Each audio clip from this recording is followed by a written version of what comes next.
MMA lovers? It's your girl Shantell from the Victory Room, and we're still talking about UFC 300. There's so many things that we need to discuss. But first, can we please talk about Alex Pereira?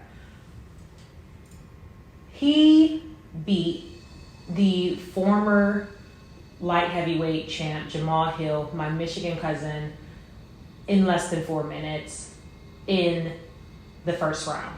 I don't know what else this man needs to do to prove to all of us that he's that guy. He's a bad man. He's a bad man. At this point, I'm about to go buy the little swag of his that has the stone face on it.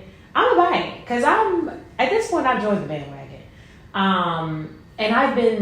And I've been such a fan of just his style and what he's been able to accomplish from the very beginning. And I kept saying, I feel like I've been saying this forever. He hasn't even been in the UFC that long. But I kept saying he needs to get out of Izzy's shadow. He needs to go out and start his own narrative, his own story. And he's been doing exactly that.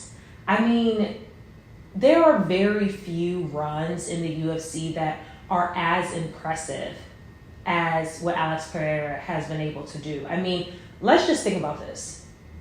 He has had 11 fights or so in the UFC and has held the belt in 2 different divisions and is even saying that he wants to go up to heavyweight. Can he do what's never been done and have a belt in 3 different weight divisions? Now, if I was a betting man, I would say I wouldn't bet against him. I tell you that much. So I remember when we were kind of talking about, going into this fight, there was a lot of talk of like, oh, he's had favorable matchups. Oh, he fought Izzy so many times. Of course he should win. Oh, well, he did get knocked out by Izzy. All this, that, and the third. Oh, has he really fought like top tier folks in light heavyweight? Who else you want? I mean, he made light work of Yuri Prochazka, one of the best.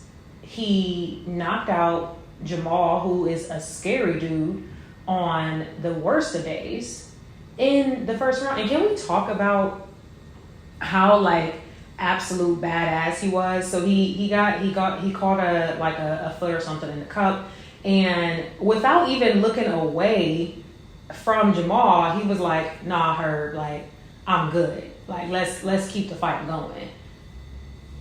I was like, okay, you're onto something. And so I was just very surprised that he had such a resounding win. I did think that, of course, it was possible, but Jamal is not going to be an easy opponent for anyone. So I don't know if Jamal is having a bit of ring rust. I did feel like his movements were a bit tight, a bit slow.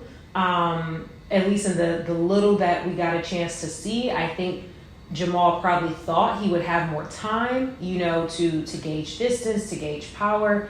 And he just got caught. And, that's sometimes the way the cookie crumbles. But that takes nothing away from, what Alex was able to do. The fight was over before you could blink.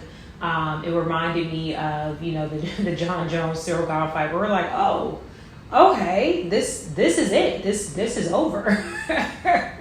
That's kind of what it reminded me of. And so I think for Alex, like, the possibilities really are endless. Is it a matter of him going up to heavyweight and, potentially like take it on, the likes of maybe a Tom Aspinall or, maybe a Sergey or, someone of that ilk. But anything can happen. Now, I will say I have been on the bandwagon of not being a huge fan of, folks continually moving to different divisions, holding up other divisions and, all of that. But I will tell you on this one, hey, I'm willing to bend. If you can show that you can be super dominant in your own division, I'm not opposed to, you being able to, have your way, throughout the divisions. I would still like to see Alex fight, somewhere else in light heavyweight, just to submit, his reign of terror. But if he was able to go up and, have a good opponent, I would watch the fight. I would even buy the fight. But let me know, what were your thoughts? Oh wow, words are hard. What were your thoughts on this fight? Were you surprised by what Alex was able to do? Were you surprised by the knockout? And what do you want to see next from Alex? Let me know in the comments, and don't forget to comment, like, and subscribe.